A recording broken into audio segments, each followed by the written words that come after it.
तुम्हाला माहीत आहे का, एकेकाळी आपल्या भारताला सोने की चिड्या म्हणून संबोधलं जायचं.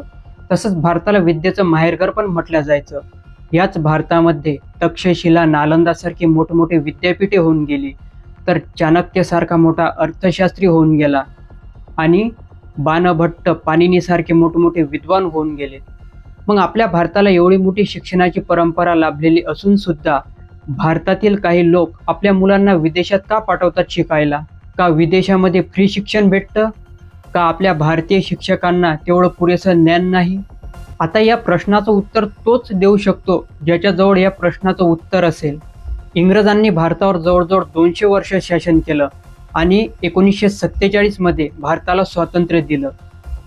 आज जवळपास भारताला स्वातंत्र्य मिळून 78 वर्ष होत आहेत आणि चीनला तर भारताच्या 2 वर्षानंतर स्वातंत्र्य मिळालं.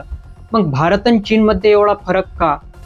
आपला भारत स्वातंत्र्य झाल्यावर जवळजवळ 30 ते 40 वर्ष भारताला स्थिरपण येण्यात गेली.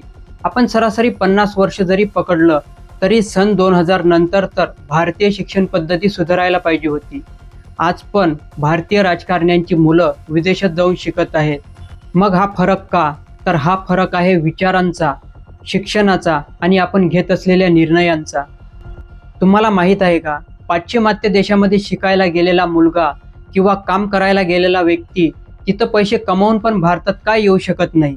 कारण त्याला तिथं सुंदर पर्यावरण, चांगले रस्ते, चांगले सुखसुविधा आणि त्याच्या मुलांना शिक्षणासाठी पैसे भेटतात. मग तो एवढं चांगलं सोडून भारतात कशाला येईल? आज जर भारतीय शिक्षण व्यवस्थेचा किंवा इन्फ्रास्ट्रक्चरचं कधी सांगायला बसलो तर माझ्यापेक्षा तुम्ही चांगल्या प्रकारे समजू शकाल.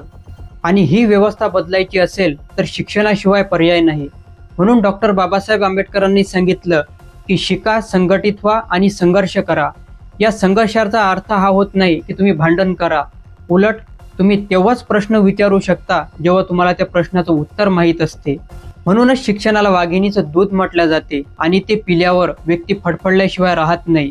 हे सिद्ध करून दाखवलेलं आहे अभिजित दिपके नावाच्या एका मुलाने.